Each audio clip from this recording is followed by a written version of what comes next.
Hey, welcome back. Today I want to show you a very short tutorial how to actually improve Logic Pro X a little bit.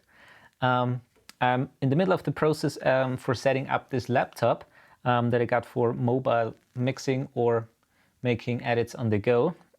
So I don't have to use my whole setup here with the analog console, and I can get away a little bit from it. And it occurred to me when you install Logic Pro X, which was quite some time ago, that I did it on my main machine. That is actually very GarageBand-like-ish. So what I want to do today here is show you what you can actually do to improve that a little bit. So let's dive in right here. The first window you have here is with the empty project. So let's click on that. And the first thing you notice are here those wooden panels.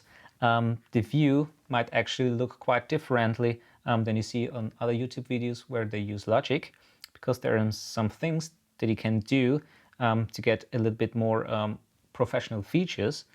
So let's go quickly, just create here a standard software instrument. To get away with this musical typing keyboard, just press Command and K. And what we want to do here firstly is, let's click here to get away the library. And the first thing is you go here to Logic Pro X, Preferences, and Advanced Tools. And here you have to click on the Show Advanced Tools. And you get here many different options here that I would suggest to leave them on. And let's close that again. And as you see, those wooden panels on the side got away. And we also have different options now up here. For example, let's go quickly here into the Customize Control Bar. And what I really like to do is in the beginning, so before we do that, let's click here in the display window here on the custom feature. So we have a little bit more features there. For example, here is a MIDI in and out display. Then we got here, for example, the CPU and HD. So you can see the strain on the CPU and also the in and output of the recording process on the disk. Let's go here now again to View, and you can set here Customize Control Bar and Display. And what I really like having in the display, for example, is I don't actually need the MIDI activity, so you can pull that away. But what I like is having the key signature up there, for example, which is here in C major. When you click on it, you can instantly change the key signature of the song. What might also be quite interesting is, for example, a Vary Speed option, where you can alter or speed up or slow down the whole song, so the whole project. There's also an option in there when you click on it to have it pitch corrected. So when it speeds up, the song doesn't get higher in pitch, for example. And the third thing here is that I would like to do is, for example, add an Autopunch feature.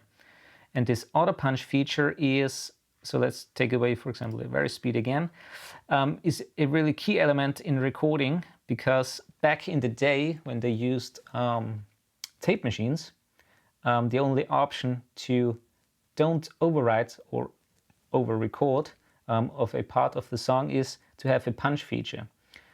So you set, for example, an input locator and an output locator on a specific bar or time code, for example.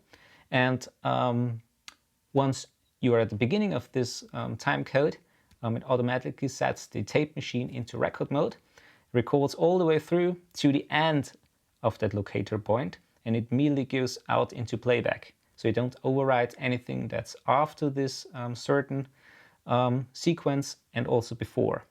And it's here the same actually. Let's go into the Autopunch here. Click here OK. And here in our list we have this Autopunch feature. So for example, when you click now on it, you get this red bar here that you can of course drag around wherever you want. And so let's say we want to, for example, record something just in this very specific thing, and let's say or pretend we have something recorded beforehand and afterwards. So let's try that quickly here. Maybe pretend we want to record anything here in this red sequence here. So let's hit record and bring up the keyboard again. Just play something, and as you can see, it doesn't get recorded anything. And as soon as we are in the red sequence here, we have a recording, and it immediately goes out again. So you just record here now this small sequence of 3 bars. Anything that's before recorded and afterwards doesn't get overwritten. Can also do that with normal audio tracks. So for example, if you guitar or bass part that you want to do again, you just use the Autopunch feature. Right? So let's delete that and go out here quickly of the Autopunch feature. Next thing that I want to show you is let's create here a standard audio track with input 1 and output 1 and 2. So as you can see, we have here a mute, a solo, a record enable, and an input button. What I want to add now is a freeze button, and when you press it, for example, when you have a large project with many tracks and plugins and software instruments and so forth, you might want to record or re-record something very quickly, but your computer is really struggling with it. So you might want to take some tracks out, and they are not so CPU demanding. So you can freeze those tracks, and later on, when you are going back to mixing again, you unfreeze them, and they are just as they were with all the plugins enabled and the effects and so forth. So let's do that quickly. Let's go here on this audio track, right click on it, and here on the track header components, for example, you can hide or mute, or you can hide the mute button or a solo button and so forth, and here we have the freeze button. So let's click on that, and you got here this small snowflake button. When you press it, your recorded audio tracks will be processed. Takes a little bit, sometimes depends what you actually recorded, and it takes away the strain of the CPU. And the more you do those with more tracks, the more you save some CPU power, and you might be able to record little bits again. And once you finish recording, just unpress this button on the tracks, and they get processed back into normal mode as they were, with all the plugins and also the reverbs, halls, and other effects. Right? Okay, and the next thing that's also very time efficient, for example, and to improve Logic a little bit more is, or would be number 4, to create some audio tracks that you always start with, like lead vocals, acoustic guitar, electric guitar, bass DI, for example, and a software instrument. So let's do that quickly. We already have here a classic electric piano. Let's go here quickly to the library and change that to, for example, a piano. Really like the Steinway. Then let's bring in here the information, for example. Let's make that a bass DI track. You might also want to use, for example, a bass amp designer. Good starting point is here, for example, the classic stack or the warm stack.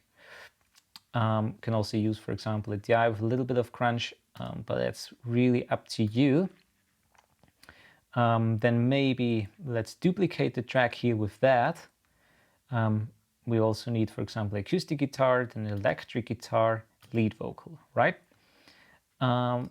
Let's make here an acoustic guitar track. Let's make here an electric guitar track and a lead vocal track. So those might be the things that you always need or start recording with. On top of that, let's create a quick drummer with the genre of rock here. Let's leave it to that. When you double click on the drummer, you can also use the scissor tool here. You can change here all the different parameters of the drummer. And let's maybe bring the piano down there. So lead vocals or vocals altogether are always last for me. Then on top I have always the rhythm section, then the bass, acoustic guitars, synths like piano and so forth. They have before the lead vocals. What I also recommend doing, as we are by creating the tracks, you really want to, for example, highlight them. And you do that by assign a track color to them. So for example, on the drums, I always like a greenish color, like that. So you have the track header here with the color. On the bass, I really like a orange or a yellow tone. Acoustic guitars are always kind of like blue as electric guitars. Synths are always like violet, and lead vocals, important ones, always red, so they really stick out there. You can duplicate as many tracks as you need. You can also add other tracks that you want to start with. On the different regions, like for example here on the drummer, you just highlight them and you press this drop down menu, and here you got also the colors, and here you want to change them also to a greenish color like we used before. That's basically that I want to show you here when creating a certain tracks that you always start with. And the fifth and the last step would be now to get those into a template. For example, you can also use some plugins on that, but let's just leave it like that. For example, I have here all the bass amp. Let's delete them here just to make everything correct, as it just duplicated the bass DI track. And now all you have to do is click here on File and Save as Template, and it gets automatically copied into the project templates, which is a certain folder in macOS. And let's say that is, for example, a songwriter template, right? Let's hit Save. And now all you have to do is, when you create a new session, you create it from a, not new, but from new from template. Let's close that, don't save that.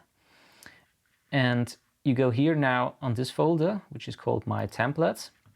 As you can see, I have 4 other templates in there. And here is our songwriter template that we created before. For example, I have also mastering in the box and a voiceover template. Simply double click on it and you're ready to go. Here are our tracks. And the only thing now you have to do is click on input monitoring, for example, record enable it, and select the input that you'd like to record, where you have your microphone or your DI connected, and you're good to go.